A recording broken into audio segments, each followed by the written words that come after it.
Okay, as you can see, I'm standing next to our new used truck. I ordered a tonneau cover to put over the back of the bed. We just needed that extra space. We received the tonneau cover for the back of the bed just today. It says it can be done in 10 to 15 minutes to put it in there. I'm gonna see if it's really true. Okay, as you can see, it's 1:30 exactly. Okay, so you can see that I got the tonneau cover from North Mountain. I got it on Amazon, and I was gonna look through the directions and see if we can get it up there. I've already got it put up here, but I haven't clipped it in anywhere yet.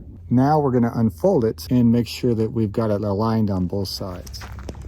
Okay, now that I have it even on both sides, just see this. And I have it even in the front. It says to go ahead and take it all the way back to fold it all the way back up to the front. The next step is to clip this into the side and just screw it down until it is snug all the way up.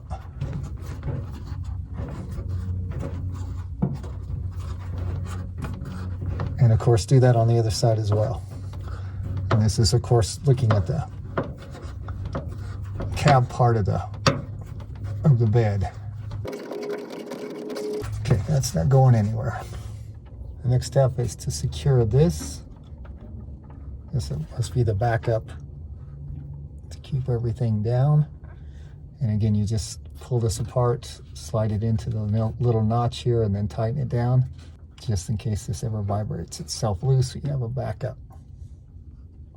And of course, do that to the other side. The next step is to get this onto the side rail, make sure it's not on the bed liner, but actually on the side rail, and just slide it down until it pops into place.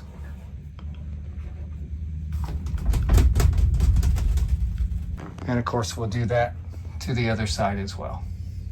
The final step is to take these cotter pins and slide them right up into here to lock it into place. And of course, I'll do that on the other side. The current time is 5 minutes till 2. Took a little under a half an hour, but for my first time doing it, I'd say it's probably about right. The biggest problem was getting the side rails straight along the edges after I unfolded them. And I really think this is a great little setup. It is a do-it-yourself, simple to do. I think it cost a little over $200. Hopefully this helps, and I'm sure looking forward to seeing it out on the road. This is the finished product.